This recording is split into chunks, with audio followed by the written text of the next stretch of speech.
ಇದೇ ಜುಲೈ 29ನೇ ತಾರೀಕು ಬುಧವಾರ ಗುರು ಪೌರ್ಣಮಿ ಇದೆ.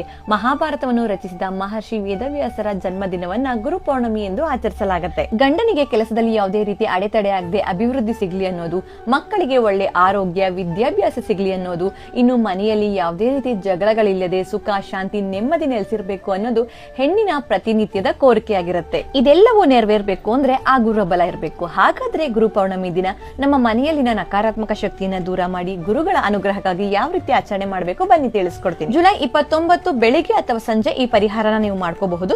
ಮನೆಯಲ್ಲಿ ಪೂಜೆ ಮಾಡಿ ನಂತರ ಹೊಸದಿಲ ಪೂಜೆಯನ್ನು ಕೂಡ ಮಾಡಿಕೊಂಡು 2 ವಿಳ್ಯದೆಲೆಗಳನ್ನ ತಗೊಂಡು ಅದರ ಮೇಲೆ ಕಲ್ಲುಪ್ಪನ್ನ ಹಾಕಿ ನಿಂಬೆಹಣ್ಣಿಂದ ನಿಮ್ಮ ಮನೆಗೆ ನೀವು ಯಾವ ರೀತಿ ದೃಷ್ಟಿ ತೆಗಿತೀರಾ ಆ ರೀತಿ ದೃಷ್ಟಿಯನ್ನ ತೆಗೆದು ಕಟ್ ಮಾಡಿ ಆ ಉಪ್ಪಿನ ಮೇಲೆ ಇಡಬೇಕಾಗತ್ತೆ. ನಂತರ ನೀವು 14 ಲವಂಗಗಳನ್ನ ತಗೊಂಡು ಈ ನಿಂಬೆ ಹಣ್ಣಿಗೆ ಚುಚ್ಚಬೇಕಾಗುತ್ತೆ. ಅಂದ್ರೆ ಒಂದು ಭಾಗದ ನಿಂಬೆ ಹಣ್ಣಿಗೆ ನೀವು 7 ಲವಂಗಗಳನ್ನ ಚುಚ್ಚಿ ಅದರ ಮೇಲೆ ಕರ್ಪೂರವನ್ನ ಇಟ್ಟು ನಿಮ್ಮ ಮನೆಯ ಎಡಗಡೆ ಹಾಗೂ ಬಲಗಡೆ ಇದನ್ನ ಇಟ್ಟು ಸುಡಬೇಕಾಗತ್ತೆ. ಈ ರೀತಿ ಮಾಡೋದ್ರಿಂದ ನಿಮ್ಮ ಮನೆಯಲ್ಲಿ ಅದೆಂತಹ ನಕಾರಾತ್ಮಕ ಶಕ್ತಿ ಇದ್ರೂ ಕೂಡ ದೂರವಾಗುತ್ತೆ.